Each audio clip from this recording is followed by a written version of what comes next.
Salut les amis. Ah, ça fait longtemps que je vous ai pas fait une petite vidéo. Ne vous inquiétez pas, je suis toujours en vie. Il n'y a pas de souci. Je traite toujours, hein, je traite tous les matins et tous les soirs sur le DAX et le Nasdaq et le SP500. Mais au niveau vidéo, vous voyez, désolé, mais j'ai donné beaucoup, j'ai fait un petit peu le tour de tout ce que j'avais envie de vous dire pendant ces dernières années. Et maintenant, il faut digérer tout ça, hein, les amis. Sinon, je vais tourner un petit peu en rond, à répéter toujours les mêmes choses. Donc, et puis parfois, il y a des périodes comme ça où on a moins envie de faire certaines choses, on n'a pas l'envie, on n'y pense pas, ou on n'y pense pas tout simplement. Et puis bah là, ce matin, sur le DAX, il m'est venu l'idée à un moment donné, de brancher Camtasia, parce qu'on était en train de voir avec les collègues traders sur le Discord, qui étaient en train de trader sur le DAX ce matin. Il y avait un petit phénomène qui était en train de se produire, qui était vachement intéressant. Et il y avait plusieurs scénarios possibles, ou scénarii, hein. Puis il y avait plusieurs scénarios possibles qui pouvaient être envisagés. Et je me suis dit, bon, on va brancher Camtasia et on va bien voir ce qui va se passer. Alors, qu'est-ce qui s'est passé ce matin sur le DAX? Pour se remettre un petit peu dans le contexte de la matinée, je vais zoomer ce graphique. D'abord, pour se remettre dans le contexte de la préouverture avant de commencer à trader, de qu'est-ce qui s'est passé, qu'est-ce qui va peut-être se passer dans la matinée, dans la journée. Voilà les réflexions qu'on se faisait. Nous avons eu un double inside day break ici sur cette journée-là. C'est-à-dire qu'on a eu un profil parent ici très allongé avec 2 jours à l'intérieur. Donc on a un double inside day. Et ce double inside day, on l'a cassé ici, sur cette journée-là, le 28. Et on a clôturé tout en bas. Le lendemain, on a gapé au sud. Et on a refait une deuxième journée en cassant les bas du profil parent. Une deuxième journée baissière en cassant les bas du profil parent. Et à nouveau en allant clôturer quasiment tout en bas ici. Donc, tac, tac. Très baissier. Donc, avant même de commencer à trader, ce matin, voilà ce que moi et les autres, hein, nous observions. C'est ce creux dans le profil d'hier, ici, et le fait que souvent, après un décalage aussi puissant, que ce soit nordiste ou sudiste, souvent les prix ont besoin de marquer un temps d'arrêt pour accepter la nouvelle zone. Donc le scénario général de la matinée ou de la journée, c'était ça, c'était d'avoir une journée plus ou moins rangée, plus ou moins tranquille, surtout qu'on est férié ici. Voilà. Je ne m'attendais pas à une journée fortement directionnelle, mais à une journée plutôt en range. Ça, c'est le petit contexte, et c'est important de le noter. Le petit contexte fait avant l'ouverture. Donc on a l'ouverture à 8h, puis à 9h. Moi, je commence à trader seulement à partir de 9h, le DAX. Et donc, si on regarde ce graphique-là maintenant, on a un DAX ce matin qui se comporte exactement comme prévu. Un DAX qui, vous le voyez sur le graphique là, tranquillement montouille, descendouille, ça range quoi. On est en train de ranger tranquillement entre le POC TPO ici de la veille et la VAH de la veille. Donc exactement le scénario évoqué au début de la vidéo, de rangement, d'acceptation de la zone après un fort décalage directionnel ces 3 derniers jours. Première observation. Deuxième observation, après un certain temps, à partir de, je sais plus, on va voir ça après dans Bookmap, à partir de 10 heures, je crois, on constate que le DAX, il y a une barrière, les 11 900. Les 11 900 sur le DAX sont une barrière infranchissable toute la matinée jusqu'à à peu près 11 heures. Moi j'ai arrêté de trader à 11h30, 11h, 11h15, 11h30. Toute la matinée, on a eu un DAX qui a essayé de casser les 11 900, mais a échoué à le faire vraiment, mais d'assez nombreuses fois. Je ne comprends pas pourquoi je n'arrive pas à avoir mon petit rectangle. Ah oui, d'accord, j'ai compris. Parce que c'est pas gratuit le rectangle. Et moi, j'ai pas envie de l'acheter.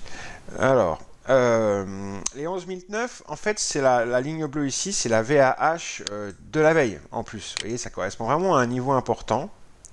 C'est ici, les 11 009. Donc, vous regardez bien cette ligne bleue. Et toute la matinée, alors 9h, Londres, l'ouverture, c'est à partir d'ici. Hein, donc, c'est ici, à partir de 9h. Et 11h30, 11h15, c'est à peu près ici. Hein, d'accord. Donc, toute cette phase-là, durant toute cette phase-là, on a un DAX qui vient taper de multiples fois sous les 11 009, petite incursion au-dessus, redescend, retapage, redescend, retapage, retapage. D'accord? Et ça, de très loin en soi, comme vous le voyez ici. Et qu'est-ce qui se passe à partir de... On va regarder l'heure exacte tout à l'heure.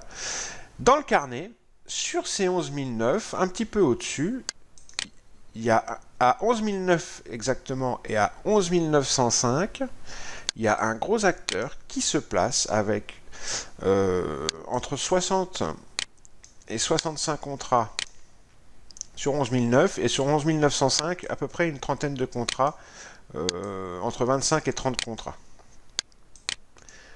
dans le carnet à la vente.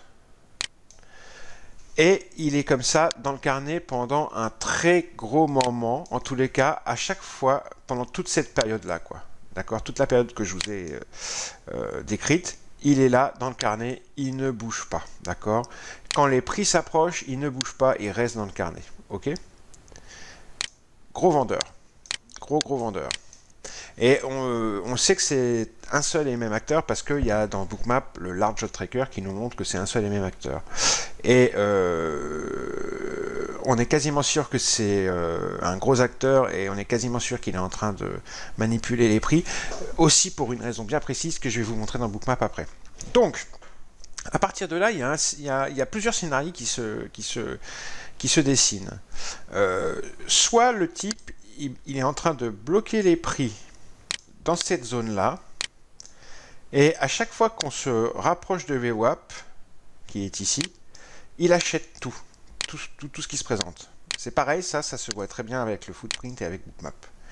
Et cette accumulation à l'achat est faite dans l'espoir de sortir beaucoup plus haut après à la vente pour gagner de l'argent.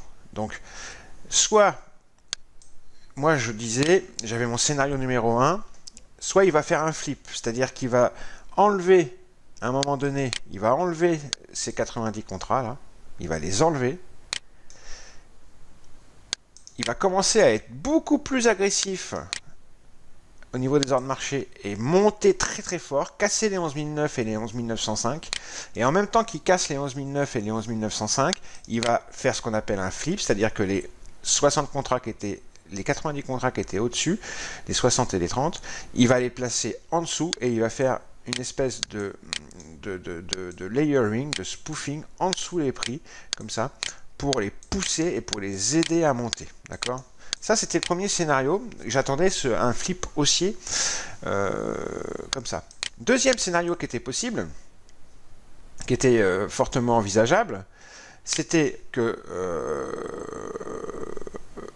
à force de se présenter sous les 11009 et les 11905 et de mécher en dessous, il y avait énormément de positions à la vente.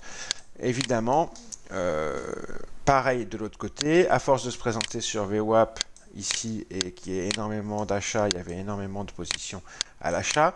Il y avait un scénario de stop run aussi bien haussier que baissier, puisque énormément dans cette zone-là, énormément, et je vais même la marquer avec un petit volume profile, cette zone-là, énormément d'achats et énormément de ventes avec des stops au-dessus et en dessous, puisque la zone a fonctionné pendant de nombreuses heures et que il y a eu des acheteurs, il y a eu des vendeurs et qu'un stop run était possible. Et que donc, on parle de cette zone-là, je vous la voilà. Vous voyez, c'est une zone avec un volume très balancé. On voit tout à fait les vendeurs, les positions vendeuses ici avec ce pic ici et ce pic ici. Et on voit tout à fait les achats ici en queue se faire. D'accord donc, je vais le retirer maintenant, le volume profile, parce que sinon il va nous gêner.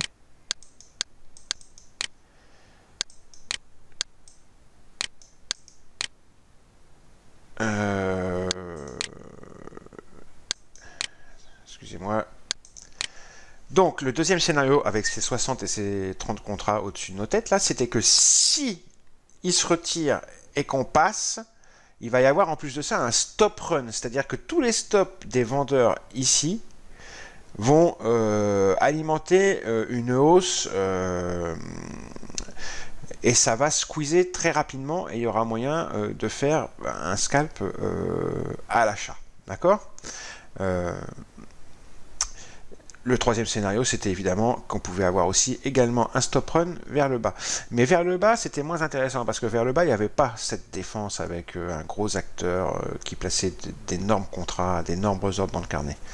Donc, ce qui était intéressant avec le scénario du haut, c'était cet acteur qui était dans le carnet et qui, du fait de sa puissance, parce qu'il avait vraiment une influence sur le game, hein. Il avait une influence sur ce qui se passait. On sentait bien que ces gros contrats, c'était une chape de plomb, que les prix ne passaient pas et restaient bloqués dans toute cette zone en dessous à cause de lui. C'est ce que j'ai répété plusieurs fois, c'est que vraiment on était sous influence de ce gros acteur ce matin pendant une partie de la matinée. Et d'ailleurs, j'ai vendu plusieurs fois. Moi, c'est quasiment que des scalps à la vente que j'ai fait ce matin à cause de ça. Donc, c'est ça qui était intéressant. Comme on était sous influence de ce gros acteur, si ce gros acteur si ce gros acteur annulait ses ordres et qu'on commençait à entamer un stop run, ça pouvait dégager très vite. Également, si ce gros acteur se faisait exécuter, c'est pareil, si l'exécution des 60 contrats puis des 30 derrière se faisait très rapidement et très puissamment, c'est pareil, c'était gage d'aller plutôt haut et plutôt vite. Et c'est ce qui s'est passé. Et je vais vous montrer dans Bookmap, parce que là c'est intéressant, après avoir regardé ce graphique en chandelier. Qu'est-ce qu'on voit dans ces cas-là, donc dans Bookmap? Hop. On va regarder Bookmap. Alors, vous voyez, déjà regardez sur cette image, on voit bien, alors les 11009, vous voyez, avec les 60 contrats, ils sont là, les 60 contrats, avec le large tracker, et les 34 contrats sur 11905. Voilà. Et vous voyez, il apparaît dans le carnet à partir de cet endroit-là, et il reste toute la matinée. Et là, ils apparaissent quasiment en même temps là-haut aussi. Toute la matinée. Vous voyez ? Et on était vraiment... Alors, et à chaque fois, je bam, on butait. Je bam, et ça redescendait. D'accord? Et on a eu également des réjections juste avant qu'il se perde dans ce carnet, ce monsieur-là. On avait également des réjections. Vous en voyez une ici, une ici. Moi, vous voyez, j'ai shorté ici, je suis ressorti ici. J'ai shorté ici, je suis ressorti ici. D'accord? J'ai shorté aussi ici et je suis sorti ici parce que je devais plus avoir confiance dans mon trade. Et j'ai juste fait un achat, c'est celui-là. Et je suis sorti ici. Donc j'ai fait vraiment que des ventes. Et j'ai fait une dernière vente que je vous expliquerai plus tard, après le stop run. Donc vous voyez, ce contexte, c'était vraiment un contexte très intéressant. À cause de ces 90 contrats dans le carnet, à cause de cela, on pouvait largement anticiper si les 60 contrats ici et les 30 contrats ici disparaissaient à l'approche des prix, on pouvait largement anticiper un squeeze au nord, notamment par la présence des stops qui sont au-dessus. D'ailleurs, vous allez voir, je vais vous montrer. Regardez bien. Les prix remontent. On va se le passer en temps réel. Et vous allez voir le stop run, comment il va avoir lieu. C'est sa target, hein.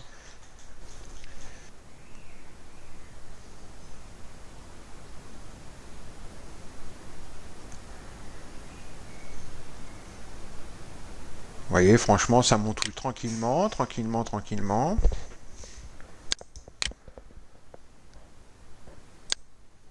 Et là, le marché commence à être attaqué par des ordres de marché très agressifs. Vous voyez là? Je vais mettre en route.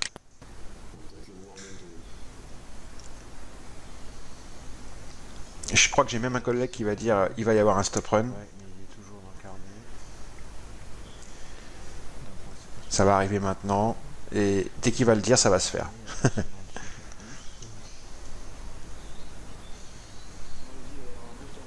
Tiens, il vient de le dire. Et boum, ça se fait après. Voilà.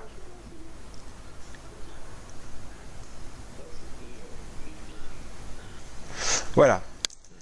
Et là, il y a une deuxième phase. Donc ça, c'est la première phase. C'est stop run. Les vendeurs trop en confiance. D'accord? Là, vous avez vu, dans toute cette petite montée, il y avait énormément de petites salves vendeuses, plus toutes les ventes qu'il y a eu sous les 60 contrats pendant toute la matinée. Les mecs étaient trop en confiance, ils ont posé leur stop, tout, mais un algorithme a décidé de se faire une chasse au stop, et ça a été très vite. Je vous la remets, parce que c'est joli. Et bam. Voilà, un magnifique stop run. Mais il y a une deuxième phase. Cette deuxième phase, c'est se demander, parce que soit vous avez mis un ordre d'achat stop et vous êtes dedans et vous êtes ressorti, vous avez fait votre trade, c'est ce que un des collègues a fait. Hein. C'est bon, il a fait ses tickets tranquilles.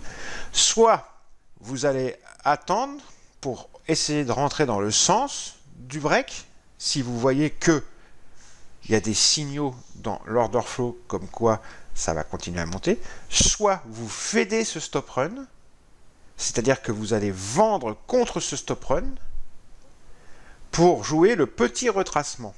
Parce que dans un squeeze comme ça, dans une montée très rapide comme ceci, ou dans une baisse très rapide, ça peut être dans les deux sens, hein, dans une montée comme ça, ou dans une baisse, il y a toujours des trous. Regardez le volume profile ici, vous voyez qu'il y a des trous. Ici, par exemple, il y a un gros trou. Ici, il y a un trou. Ici, il y a un trou. Donc, et en général, ces trous, ces gaps, hein, comme on les micro-gaps dans la structure, on va souvent les retravailler très rapidement. On laisse pas de micro-gaps comme ça dans la microstructure. C'est pas propre, et notamment d'abord sur le DAX. Hein. Le DAX, il y a énormément de micro-gaps dans la microstructure, et ils sont retravaillés derrière très rapidement en général. Et c'est là que,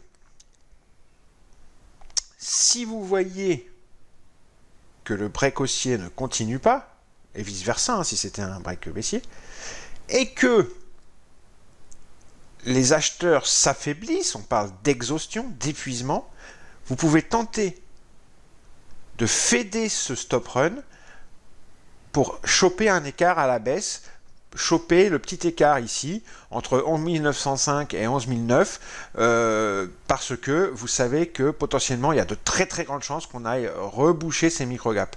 Je vous mets la vidéo parce que moi c'est ce que j'ai fait, regardez.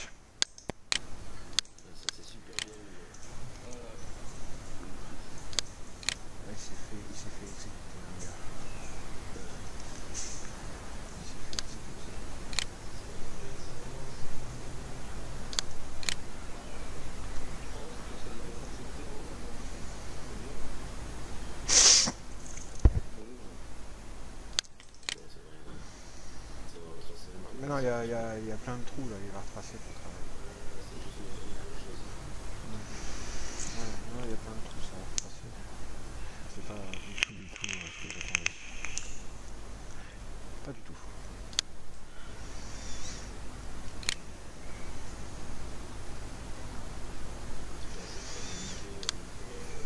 Non, non, je pensais qu'il allait ouvrir le passage.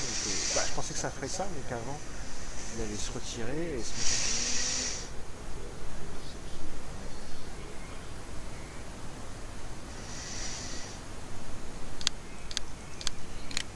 C'est un joli stop run, hein.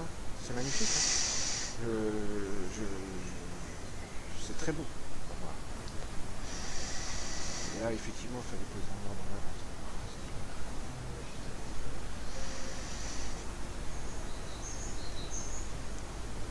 Comment il y a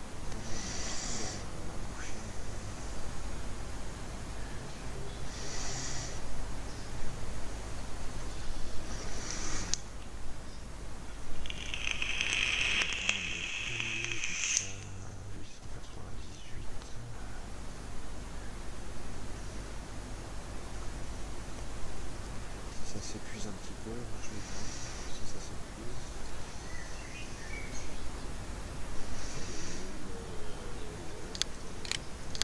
Ça y est, j'ai vendu 905. Donc vous voyez, stop run, squeeze au nord. Les prix retentent de monter, mais rien pour les aider. Il n'y a pas de spoofing en dessous.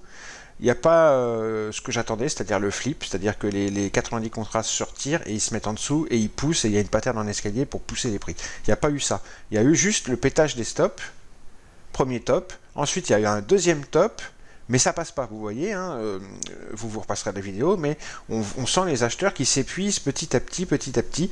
Regardez si je mets en arrière, on le voit très bien. Ça s'épuise.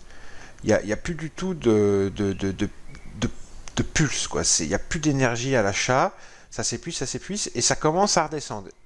Donc là, moi, j'ai vendu, boum, vous voyez le petit rectangle violet, j'ai vendu, je ne me suis pas posé de questions, parce que j'anticipe un retracement pour aller boucher tous ces micro-gaps dans la microstructure. Donc j'ai fadé ce stop run. Donc il y a deux solutions, soit un stop run, il continue, et ça va très vite et très fort, et on voit dans le carnet que ça le pousse. Non seulement on a des ordres de marché très puissants, mais en plus on a des ordres limites dans le carnet en dessous qui le poussent, vice versa si c'est dans l'autre sens. Soit il s'épuise, et ça redescend, et ça va retravailler les micro-gaps de la microstructure qu'on a laissé derrière. C'est les deux solutions. Là, on est dans la deuxième solution. Moi, j'ai shorté, et je vais sortir une dizaine de ticks plus bas. On va accélérer un petit peu pour que ça aille vite. Hein. Ça descend, ça descend, ça descend. Ça descend, ça descend, ça descend, tranquillement. Vous voyez, on vient vraiment travailler tous ces trous qu'on avait laissés. Boum, boum, boum, boum, boum, boum, boum. Et là, moi, je vais sortir. Parce que je vois qu'il y a un micro-support qui se forme. Voilà, vous avez vu mon petit rectangle jaune. Boum. Attendez. Voilà, je sors ici. Ok? Voilà. Et je voulais vous montrer autre chose. Pourquoi on sait que c'est certainement un seul et même acteur? Parce qu'il y a le large tracker. Pourquoi on sait que c'est un influenceur? Pourquoi on sait qu'il influence les prix? Pourquoi on sait qu'il tente d'influencer les prix? Pourquoi on sait qu'il est en train de manigancer quelque chose? Tout simplement parce que on l'a vu, et malheureusement je ne l'ai pas filmé parce que je n'avais pas encore branché la caméra. On l'a vu à un moment donné, je vous ferai un zoom sur la zone. Ici, ce gars dans cette phase-là que quelques collègues, je crois 2 collègues, ont d'ailleurs shorté. On a vu la pattern en escalier. Alors là, on ne la voit pas parce que c'est très resserré. C'est dommage. Je vous ferai un zoom dans la vidéo sur cette zone-là. Mais vous voyez qu'ici, petit rectangle orange. Ici, petit rectangle rouge, pardon. Ici, petit rectangle rouge. Ici, petit rectangle rouge. D'accord? Rouge comme la même couleur qu'ici. 60 contrats à chaque fois qui se mettaient au-dessus des prix. Ici, ici, ici, ici. Et les prix descendaient, descendaient, descendaient. 60 contrats, 60 contrats, 60 contrats, 60 contrats. Exactement le même nombre qu'ici avec un large lot tracker à chaque fois. Pour faire descendre les prix dans cette zone-là et accumuler à l'achat. Et ça a fini de nous mettre la puce à l'oreille. Ce gros acteur ici est le même qui, depuis tout à l'heure, accumule à l'achat en bas et pousse les prix à chaque fois en bas pour accumuler à l'achat. Et certainement qu'à un moment donné, il va y avoir une manipulation pour passer au-delà. Soit il va se retirer, comme je disais, flip haussier, soit ça va passer très fort, il va sortir une partie des contrats qu'il a accumulés à l'achat, et il va en plus y avoir un stop run. Voilà comment on montait nos scénarios dans notre tête ce matin. J'espère que ça a été clair. Je vous souhaite une très bonne fin de journée et je vous referai des vidéos, vous inquiétez pas. C'est juste une période où j'ai pas le temps, j'y pense pas, j'ai pas trop envie. Et regardez, ce matin, eh ben, j'y ai pensé, je vous l'ai fait. Dommage que cette pattern en escalier ici à cet endroit-là, je ne l'ai pas filmé. Je vais vous zoomer la zone dans la vidéo pour que vous voyez. C'était très très très joli. Tiens, je vais regarder un truc, attendez. Voilà, je vous le montre dans Bookmap. Je suis allé chercher Bookmap. Regardez. Boum, boum, boum, boum. Ça, c'est du spoofing. C'est la fameuse pattern en escalier pour pousser les prix. D'accord? Cet acteur ici, qui est ici, dans le carnet, non seulement il est dans le carnet ici, il se place comme une chape de plomb pour garder les prix bloqués dans la zone, mais en plus, il les envoie le plus bas possible pour accumuler à l'achat. Et là, dans ce mouvement-là, qui s'est fait très nettement et très lentement, quand on regarde Bookmap, vous pouvez tout à fait shorter. Il y a des gens qui l'ont fait ce matin et qui ont pris un écart de quelques ticks grâce à cette pattern en escalier. Et c'est grâce à cette pattern en escalier qu'on sait qu'il y a un influenceur. On sait qu'il y a un mec, un acteur, qui est en train de tenter d'influencer les prix. Il suffit ensuite de réfléchir et d'observer pour savoir à peu près ce qu'il cherche à faire. Allez, ciao!